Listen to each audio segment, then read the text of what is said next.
ஃப்ரெண்ட்ஹுட்ஸ் மக்களுக்கு வணக்கம். இன்னைக்கு நம்மளோட ஷோல யாரை பத்தி பேச போறோம் அப்படின்னா, பொதுவா இவங்கள பத்தி நாம பேசினதே இல்ல. ஸோ ஃபர்ஸ்ட் டைமா இவங்கள பத்தி பேச போறோம். அதுவும் ஒரு சூப்பரான இன்ஃபர்மேஷனை பேச போறோம். வேற யாருமே இல்ல, நம்ம எல்லாரோட மனசுலயுமே நீங்காத ஒரு இடம் பிடிச்சிருக்கக்கூடிய ஒரு அழகான நடிகை, அன்பான நடிகை, அமைதியான நடிகை அப்படின்னு சொல்லலாம். எஸ், சாய் பல்லவியை பத்தி தான் இப்ப நாம பேச போறோம். வாங்க ஷோக்குள்ள போலாம். பல நடிகைகள் சின்ன வயசுல இருந்து பாத்தீங்கன்னா ஒரு சில பேக்ரவுண்ட்ல வந்திருப்பாங்க. அது மட்டும் இல்லாம அவங்களோட குடும்பத்துல அவங்க யாராவது ஆசைப்பட்டிருப்பாங்க தன்னோட பொண்ணு ஒரு நடிகையா வரணும் அப்படின்னு சொல்லி. ஸோ சின்னதுல இருந்தே அவங்க அதுக்காக நிறைய ட்ரெயின் அப் பாயிண்ட் வந்திருப்பாங்க. அந்த மாதிரி தான் இப்ப நாம நிறைய நடிகைகளை பார்த்துக்கிட்டு இருக்கோம். எல்லாருமே நிறைய குழந்தை நட்சத்திரமா நடிச்சு இன்னைக்கு ஹீரோயினா வந்து இருந்துகிட்டு இருக்காங்க. அந்த வகையில பார்க்கும்போது எந்த ஒரு பேக்ரவுண்டுமே இல்லாம, எந்த ஒரு முன் ட்ரைனிங்கும் எந்த ஒரு எக்ஸ்பெக்டேஷனுமே இல்லாம எதிர்பார்க்காம சினிமாவுக்கு வந்த ஒரு சூப்பரான நடிகை அப்படின்னா அது வந்து சாய் பல்லவி மட்டும்தான் சொல்லலாம். ஸோ அந்த அளவுக்கு சாய் பல்லவியை எல்லாருக்குமே பிடிக்கும். A to Z, சின்னவங்கள்ல இருந்து பெரியவங்க வரைக்கும் பெண்கள் உட்பட அவ்வளோ பேருக்குமே சாய் பல்லவியை பிடிக்கும். ஏன் அப்படின்னா எப்பவுமே அவங்களோட ஒரு சிம்பிளிசிட்டி அண்ட் சைலண்ட், இது ரெண்டுமே தான் வந்து ஆடியன்ஸ்க்கும் அவங்களோட ஃபேன்ஸ்க்கும் ரொம்பவே பிடிச்சிருந்தது. எப்படி சாய் பல்லவி இந்த அளவுக்கு வந்தாங்க அப்படின்னு பார்த்தீங்கன்னா, ஃபர்ஸ்ட் அவங்களுக்கு வந்து டான்ஸ்ல தான் ரொம்ப ரொம்ப இன்ட்ரெஸ்ட். ஆக்டிங் அப்படிங்கிறது அவங்களோட கரியர்ல இருக்கவே இருக்காதுன்னு அவங்க நினைச்சிருக்காங்க. அப்படி இருக்கும்போது அவங்க டான்ஸ்ல ரொம்ப இன்ட்ரெஸ்ட் அப்படின்றதுனால எங்க எந்த டான்ஸ் ஷோ நடந்தாலுமே அவங்க போயிட்டு ஃபர்ஸ்ட் பார்ட்டிசிபேட்டா அங்க வந்து கலந்துப்பாங்களாம். கலந்துக்கிறது மட்டும் இல்லாம அந்த இடத்துல அவங்க வின்னராகவும் இருந்திருக்காங்க. அப்படி ஒரு ஷோல தான் வந்து பாத்தீங்கன்னா நம்ம முதல் சாய் பல்லவியை பார்த்திருப்போம். அதுல வந்துட்டு ஒரு நார்மல் டான்ஸ் கண்டஸ்டண்டா அவங்கள பார்த்திருப்போம். உங்களில் யார் அடுத்த பிரபுதேவா அப்படிங்கிற ஒரு ஷோல வந்து ரொம்ப கொஞ்சம் பரிச்சயமா தெரிஞ்சது அப்படின்னா அந்த ஷோவை தான் சொல்லலாம். ஸோ அந்த ஷோல தான் Sai Pallavi one of the கண்டஸ்டண்டா dance பண்ணியிருந்தாங்க. அதை நம்ம எல்லாருமே பார்த்திருப்போம். ஸோ அதே மாதிரி மற்ற லாங்குவேஜ்லயுமே டான்ஸ்க்கான ஆடிஷன் நடக்குது, ஷோ நடக்குது அப்படின்னு சொன்னா ஃபர்ஸ்டா சாய் பல்லவி போய் கலந்துப்பாங்களாம். அப்படி அவங்க சின்ன சின்னதா ட்ரை பண்ணி வரும்போது தான் திடீர்னு அவங்களுக்கு ஒரு பட வாய்ப்பு வருது. அந்த படத்துல வந்து பாத்தீங்கன்னா ஃபர்ஸ்ட் அவங்க ஒரு நார்மல் கேரக்டர் தான் பண்ணியிருக்காங்க. ஸோ இந்த மாதிரி டான்ஸ் ஷோ அவங்க நிறைய பண்ணியிருக்காங்க. டான்ஸ் ஷோ நிறைய பண்ணதுக்கு அப்புறமா கொரியோகிராஃபருக்கு அவங்கள வந்து கூப்பிட்டுருக்காங்க. ஸோ அப்படி அவங்க கொரியோகிராஃபரா போயிட்டு ஒரு ஷோல ஒர்க் பண்ணும்போது அவங்களோட ஃபர்ஸ்ட் சேலரி மீடியாக்குள்ள என்டர் ஆனதுக்கு அப்புறமா ஃபர்ஸ்ட் சேலரி எவ்வளோ அப்படின்னு பார்த்தீங்கன்னா அந்த கொரியோகிராஃபிக்காக ஸோ 5,000 அவங்களுக்கு கொடுத்துருக்காங்க அந்த டான்ஸ் ஷோ ஃபுல்லாகவே கொரியோகிராஃப் பண்ணதுக்கு. இதுதான் அவங்க சினிமால காலடி எடுத்து வச்சு வாங்கின முதல் சம்பளம் அப்படின்னு சொல்லலாம். ஸோ அவங்களோட ஜேர்னி வந்து பார்த்தீங்கன்னா ஃபுல்லாகவே டான்ஸ் அண்ட் கொரியோகிராஃப் இதுலேயே போய்கிட்டு இருக்கும்போது தான் திடீர்னு 2015 அவங்களுக்கு ஒரு சினிமா படத்துல வாய்ப்பு வருது.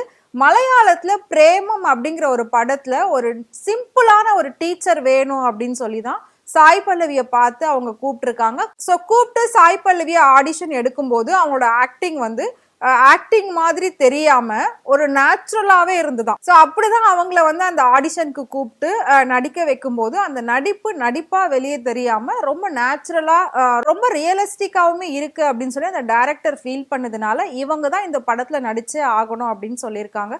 அதுக்கப்புறம் அவங்க அந்த படத்துல நடிச்சிருக்காங்க. அதுக்காக ஒரு சில அமௌண்ட் மட்டும் தான் அவங்க வந்து வாங்கியிருக்காங்க. நடிகையா அந்த படம் அவங்க நடிச்ச உடனே அந்த படம் எதிர்பாராத விதமா பயங்கர ஹிட் அடிச்சிருச்சு. அதுக்கப்புறம் எல்லாருமே வந்துட்டு மலர் டீச்சர்னு ரொம்ப கொண்டாட ஆரம்பிச்சிட்டாங்க. அதுக்கு அடுத்தடுத்து அவங்களுக்கு நிறைய பட வாய்ப்புகள் வர ஆரம்பிச்சது. ஆனா ரோல் வந்து சின்னதா இருந்ததுங்களாம் கேரக்டர். ஸோ அப்படி இருக்கும்போது அவங்க அந்த வாய்ப்புகள்லாம் வேண்டாம் அப்படின்னு சொல்லியிருக்காங்க. திடீர்னு தமிழ்ல நடிக்க அவங்களுக்கு வாய்ப்பு வந்திருக்கு. வாய்ப்பு வந்து ஃபர்ஸ்டே வந்து பாத்தீங்கன்னா ஒரு பெரிய ஸ்டாரோட நடிக்க வேண்டிய வாய்ப்பு வந்ததுனால சரி ஓகேன்னு சொல்லி அக்செப்ட் பண்ணி தமிழுக்கு வந்திருக்காங்க. ஸோ தமிழுக்கு வந்ததுக்கு அப்புறமா அவங்களோட அழகு அவங்களோட சிம்பிளிசிட்டியை பார்த்து நிறைய டைரக்டர்ஸ் வந்து நிறைய முன்னணி ஹீரோக்களோட அவங்கள ஹீரோயினியா வந்து நடிக்க வச்சிருந்தாங்க. ஸோ நம்ம எல்லாருக்குமே தெரியும். ஸோ சூர்யா கூட பண்ணியிருக்காங்க, தனுஷ் கூட பண்ணியிருக்காங்க. இது எல்லாத்துலயுமே அவங்க டான்ஸ் வந்து ரொம்ப தனியா பேசப்படும். அவங்க டான்சர் அப்படின்றதுனால ஸோ ஒவ்வொரு படத்துலயுமே சாய் பல்லவியோட டான்ஸுக்கும் அவங்களுக்கும் இம்பார்ட்டன்ட் கொடுத்து தான் அந்த டைரக்டர் வந்து அந்த படத்தையே எடுத்திருப்பாங்க. அந்த அளவுக்கு சாய் பல்லவி வந்து தவிர்க்க முடியாத ஒரு நடிகையா இப்போ வலம் வந்துகிட்டு இருக்காங்க. சரி, இது எல்லாமே நமக்கு தெரியும். அமரன் படத்துல வந்து வேற லெவல்ல ஒரு சாய் பல்லவியை பார்த்தோம், வேற லெவல்ல அவங்களோட ஆக்டிங்கை பார்த்தோம். அப்படியே ரியலா இருந்தது, அவ்வளோ சூப்பரா பண்ணியிருக்காங்க அப்படின்னு சொல்லி ஸோ இன்னும் அடுத்தடுத்த பட வாய்ப்புகள் அவங்களுக்கு வர ஆரம்பிச்சது. அமரன் படம் முடிஞ்ச கையோட தெலுங்குல பாத்தீங்கன்னா நாக சைத்தன்யா கூட தண்டேல் அப்படிங்கிற ஒரு படம் வந்து அவங்களுக்கு முடிஞ்சிருந்தது. படம் முடிச்சு இப்ப அந்த படத்தோட ப்ரமோஷனுக்காக அவங்க நிறைய இடத்துல வலம் வந்துகிட்டு இருக்காங்க அப்படின்னு சொல்லலாம். ஸோ நான் ஆல்ரெடி சொன்ன மாதிரி சினிமால அவங்க காலடி எடுத்து வச்சு முதல் அவங்க வாங்கின சம்பளம் 5000 ரூபாய். இப்போ தெலுங்குல நாக சைத்தன்யா கூட தண்டேல் அப்படிங்கிற ஒரு படம் முடிஞ்சிருக்கு. இந்த படத்துக்காக இவங்க வாங்கின சம்பளம் எவ்வளவு அப்படின்னு பாத்தீங்கன்னா 6 கோடி ரூபாய் வாங்கியிருக்காங்க. ஸோ 5000 ரூபாய் சம்பளம் வாங்கின ஒரு நடிகை இன்னைக்கு 6 கோடி ரூபாய் சம்பளம் வாங்குற அளவுக்கு உயர்ந்து நிற்கிறாங்க அப்படின்னா அதை பத்தி சொல்றது மிகையே இல்லை அப்படின்னு சொல்லலாம். ஸோ அந்த அளவுக்கு அவங்களோட hard work, dedication, punctuality, involvement இது எல்லாமே தான் வந்துட்டு ஒருத்தரை வெற்றி அடைய செய்யும் அப்படின்னு சொல்லுவாங்க. ஸோ அந்த மாதிரி ஒரு வெற்றி தான் சாய் பல்லவிக்குமே இருக்கு. ஸோ நிறைய ஷோக்கள்ல அவங்க வருவாங்க, எதையுமே அவங்க வந்து அவாய்ட் பண்ணவே மாட்டாங்க. எங்க எப்படி கூப்பிட்டாலுமே, எந்த ஈவெண்ட்டுக்கு கூப்பிட்டாலும், எந்த அவார்ட் ஃபங்க்ஷனுக்கு கூப்பிட்டாலுமே அவங்க வந்து வந்துருவாங்க. அப்படி வரும்போது பாத்தீங்கன்னா எல்லா ஹீரோயின்ஸுமே பயங்கரமா வருவாங்க. இதுக்குன்னு ஒரு காஸ்டியூம் டிசைனர் வச்சு ஸோ ட்ரெஸ் எல்லாம் டிசைன் பண்ணி டிஃப்ரெண்டா வந்து ஹீரோயின்ஸ் வருவாங்க. ஸ்டேஜில் ஹீரோயின்ஸ் வந்து நடக்க முடியாம அவங்களோட ட்ரெஸ்ஸஸ்லாம் அவ்வளோ ஒரு ஹெவியா இருக்கும், அவ்வளோ டிஃப்ரெண்டா இருக்கும். ஆனா சாய் பல்லவியை பொறுத்த வரைக்கும் சிம்பிளா ஒரு சாரியை கட்டிக்கிட்டு அந்த ஒரு ஃப்ரீ ஹேர்ல வருவாங்க. வேற எந்த ஒரு மேக்கப்போ எந்த ஒரு ஆக்சசரிஸுமே இருக்காது. இதை பார்த்து நிறைய கேர்ள்ஸ் வந்து இன்ஸ்பயர் ஆயிட்டு அவங்களும் அதே மாதிரி சிம்பிளா சாரி, சிம்பிளா ஹேர் ஸ்டைல் பண்ணிட்டு வெளியெல்லாம் போறோம் அப்படின்ற மாதிரி கமெண்ட்ல நாம படிச்சிருக்கோம். ஸோ சினிமா துறையில சாய் பல்லவியோட வளர்ச்சி இந்த அளவுக்கு இருக்கு அப்படின்னா அதுக்கு அவங்களோட dedication and work and hard work இது எல்லாம் தான் காரணம். ஸோ சாய் பல்லவி உங்களுக்கு பிடிக்கும் அப்படின்னு நினைச்சீங்கன்னா நான் சொன்ன இந்த இன்ஃபர்மேஷனும் உங்களுக்கு பிடிச்சிருந்ததுன்னா மறக்காம கமெண்ட் பாக்ஸ்ல கமெண்ட் பண்ணுங்க.